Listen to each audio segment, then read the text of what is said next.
Ya, Assalamualaikum warahmatullahi wabarakatuh.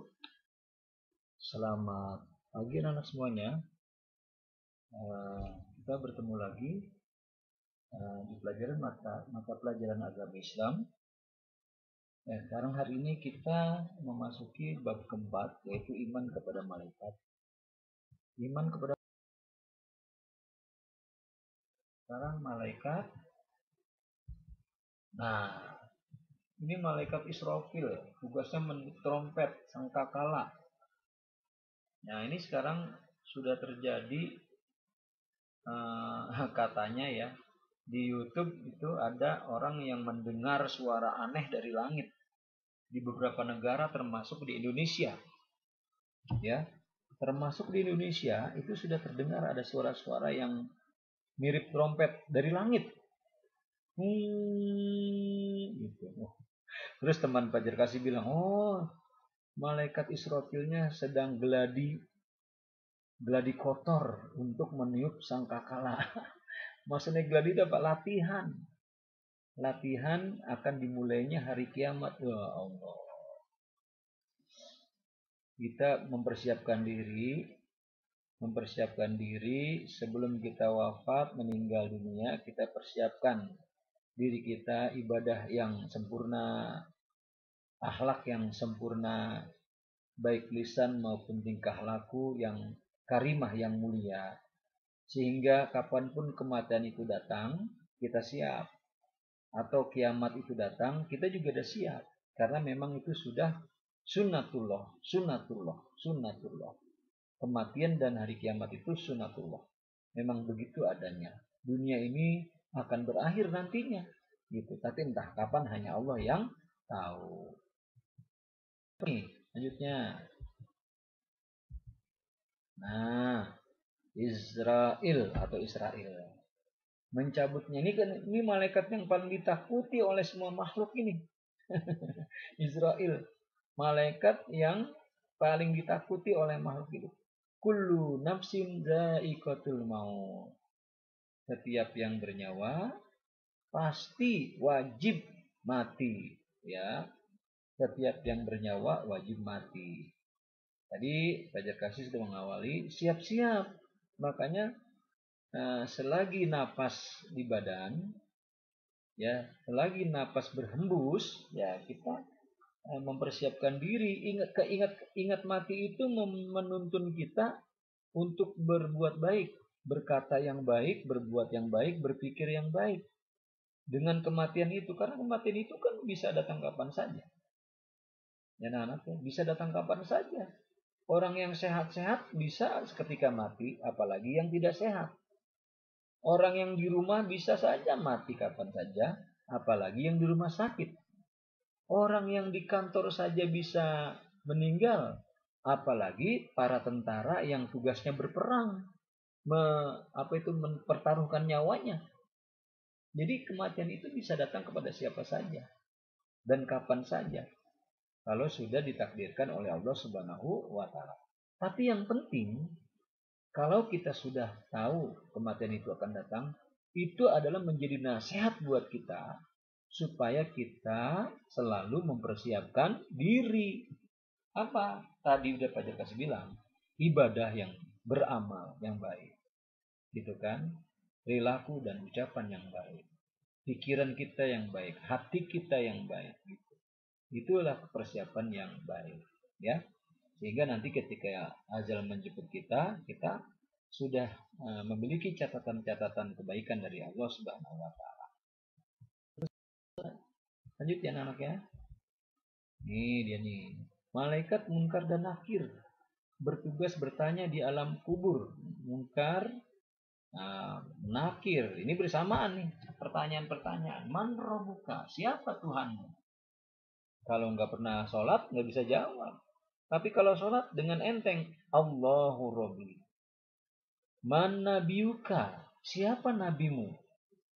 Kalau sering berselawat, Allahumma sholli ala Muhammad wa ala ali Muhammad. Allahumma sholli Muhammad wa ala ali Muhammad. Allahumma sholli wa sallim wa barik alaih. Muhammad, ya, man nabiyuka Muhammad, man kitabuka, siapa, apa kitabmu? Bingung karena tidak pernah membaca Al-Quran, gak pernah membaca Al-Quran. Tapi kalau sering membaca Al-Quran, Al-Quran kitabku. Nah, gitu kan? Itu, jadi gitu anak ya. Jadi sesuai dengan apa yang kita lakukan di alam dunia. Selamat deh, ya, dengan pertanyaan-pertanyaan yang lain. Kemudian selanjutnya adalah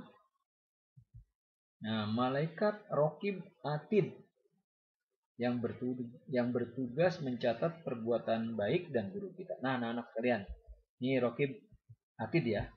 Raqib itu mencatat perbuatan baik, Atid itu mencatat perbuatan buruk. Nah, itu setiap detik kan anak ya. Setiap sekundetik apa saja yang kita lakukan, apa saja yang kita ucapkan, apa saja yang kita pikirkan, apa saja yang kita pendam di dalam hati, itu dicatat oleh malaikat. Jadi hati kita, pikiran kita, lisan kita, tangan kita, kaki kita, semuanya dicatat. Ya, kan karena begini, niat itu datangnya dari mana? Dari hati. Orang membunuh dengan berencana, itu datangnya dari mana? Dari hati. Direncanakan itu artinya dari dalam hati. Lari kepikiran, direncanakan, nah udah tangan yang melakukan, kan begitu. Pengadilan kan begitu. Nah ini juga sama. Ya, jadi perbuatan kita semuanya, baik dan buruknya, itu dicatat. Mulai dari hati, ke pikiran, ke lisan, ke tangan, ke kaki.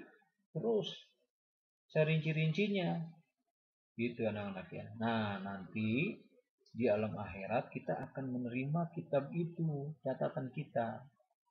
Kalau kita menerimanya di kanan, nah, itu bertanda perbuatan baik kita dominan.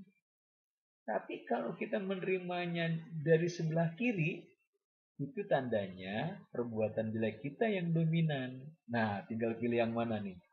Kalau yang baik berarti arahnya kemana? Ke surga. Kalau yang jelek atau buruk arahnya kemana? Ke neraka.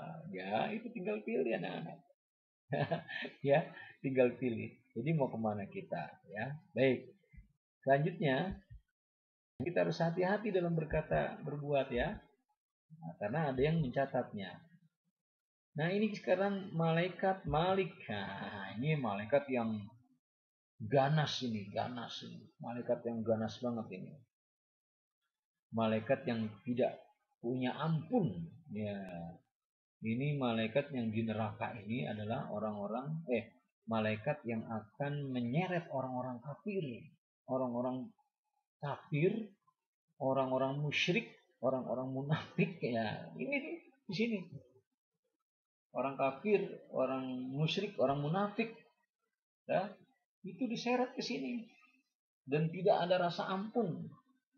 Wajahnya menakutkan, badannya mengerikan, ya bawaannya senjatanya mengerikan, gitu kan? Makanya hati-hati nih, hati-hati. Jadi jangan sampai kita bertemu dengan malaikat Malik ini di neraka, berpedang, berpalu, bergergaji, menyatu dengan panasnya api neraka. Kita kalau udah diseret ke sana, bagaimana itu? Ya, kecuali mendapatkan ampunan dari Allah Subhanahu wa taala. Makanya jika kita berdosa, istighfar. Istighfar itu bagaimana? Astaghfirullahaladzim. Ya Allah, aku mohon ampun kepadamu. Astaghfirullahaladzim. Dari kesalahan yang disengaja ataupun tidak disengaja. Astagfirullahaladzim. Dari dosa-dosa kecil maupun dosa-dosa besar. Astagfirullahaladzim. Aku memohon ampun kepadamu ya Allah. Gitu anak-anak. Jadi mudah-mudahan selama kita masih ada di dunia, ketika kita memohon ampun kepada Allah, insya Allah yakin akan diampuni oleh Allah Subhanahu wa Ta'ala. Kalau sudah meninggal, nggak bisa lagi, ya kan? Udah meninggal, nggak bisa ampun lagi. Sekarang saatnya kita masih hidup untuk memohon ampun kepada Allah Subhanahu wa Ta'ala. Ya, anak ya. Sekarang malaikat yang ke-10, malaikat Ridwan, penjaga pintu surga. Nah, ini dia yang apa namanya yang kita rindukan. Surga yang di dalamnya ada air yang mengalir yang jernih, yang kalau kita minum tidak akan merasa haus lagi. Sungai-sungai yang jernih, yang airnya seperti susu yang tidak pernah kita temukan di alam dunia. Buah-buahan yang banyak, yang tinggal pilih, yang tinggal mendatangi kita. Kalau kita menginginkan sesuatu, buah, dia datang kepada kita. Di sana juga banyak bidadari, ya. Ada kehidupan yang mewah, yang tidak pernah habis-habisnya. Digambarkan ada dipan-dipan, balai-balai, bangku-bangku yang mewah-mewah, yang bermadani. Duduklah di situ ahli-ahli surga. Ya Allah, ya Allah, ya Allah. Hanya dengan kita beriman dan bertakwa kepada Allah Subhanahu wa Ta'ala, insya Allah kita masuk surga. Alamin. Nah, anak-anak sekalian, yang terakhir nih. Nah, ini yang terakhir, apa sih hikmahnya kita beriman kepada malaikat? Yang pertama, memotivasi kita untuk selalu patuh dan taat kepada Allah Subhanahu wa Ta'ala. Ya, dalam keadaan kita sehat, dalam keadaan kita sakit, dalam keadaan kita sibuk, ya luar biasa, kita tetap patuh dan taat kepada Allah. Tunjukkan dengan sholat, ya kan, dengan puasa dan sebagainya. Yang kedua, selalu hati-hati dalam berniat. Ya tadi ya, niat berarti hati ya. Dalam berpikir berarti akal. Dalam berkata berarti lisan. Dalam berbuat berarti tangan. Yang tadi Pak Joko sudah katakan. Hati-hati. Selalulah cenderung kepada kebaikan. Selalulah cenderung kepada kebaikan dan hindarilah segala macam kejelekan. Itu anak-anak. Ya, betul. 3, selalu optimis dalam berusaha dan bekerja. Selalu optimis dalam berusaha dan bekerja. Nah, jadi kalau benar ada takdir dari Allah Subhanahu wa Ta'ala, kerjakan yang baik-baik, berusaha yang baik-baik, insya Allah akan mendapatkan hasil yang baik. Seperti kalian belajar nih, belajar dengan sungguh-sungguh, ya pasti insya Allah akan mendapatkan ilmu pengetahuan, ya ilmu pengetahuan dan wawasan yang baik kalau kalian dapat bersungguh-sungguh. Yang keempat, menghindari niat, pikiran, perkataan, dan perbuatan yang tercela. Jadi lawan dari hikmah yang kedua ya, gitu. Yang kelima, nah ini dia, selalulah beramal soleh untuk bekal kita di alam kubur dan di alam akhirat. Jadi anak-anak, jadi itulah hikmah alamin. Nah, anak-anak sekalian, yang terakhir nih. Nah, ini yang terakhir, apa sih hikmahnya kita beriman kepada malaikat? Yang pertama, memotivasi kita untuk selalu patuh dan taat kepada Allah Subhanahu wa Ta'ala. Ya, dalam keadaan kita sehat, dalam keadaan kita sakit, dalam keadaan kita sibuk, ya luar biasa, kita tetap patuh dan taat kepada Allah. Tunjukkan dengan sholat, ya kan, dengan puasa dan sebagainya. Yang kedua, selalu hati-hati dalam berniat. Ya, tadi ya. Niat berarti hati ya. Dalam berpikir berarti akal. Dalam berkata berarti lisan. Dalam berbuat berarti tangan. Yang tadi Pak Joko sudah katakan. Hati-hati. Selalulah cenderung kepada kebaikan. Selalulah cenderung kepada kebaikan dan hindarilah segala macam kejelekan. Itu anak-anak. Ya, betul. Tiga, selalu optimis dalam berusaha dan bekerja. Selalu optimis dalam berusaha dan bekerja. Ya, jadi kalau benar ada takdir dari Allah Subhanahu wa taala, kerjakan yang baik-baik, berusaha yang baik-baik, insya Allah akan mendapatkan hasil yang baik. Seperti kalian belajar nih, belajar dengan sungguh-sungguh, ya pasti insya Allah akan mendapatkan ilmu pengetahuan, ya ilmu pengetahuan dan wawasan yang baik kalau kalian dapat bersungguh-sungguh. Yang keempat, menghindari niat, pikiran, perkataan, dan perbuatan yang tercela. Jadi lawan dari hikmah yang kedua ya, gitu. Yang kelima, nah ini dia, selalulah beramal soleh untuk bekal kita di alam kubur dan di alam akhirat. Jadi anak-anak, jadi itulah hikmah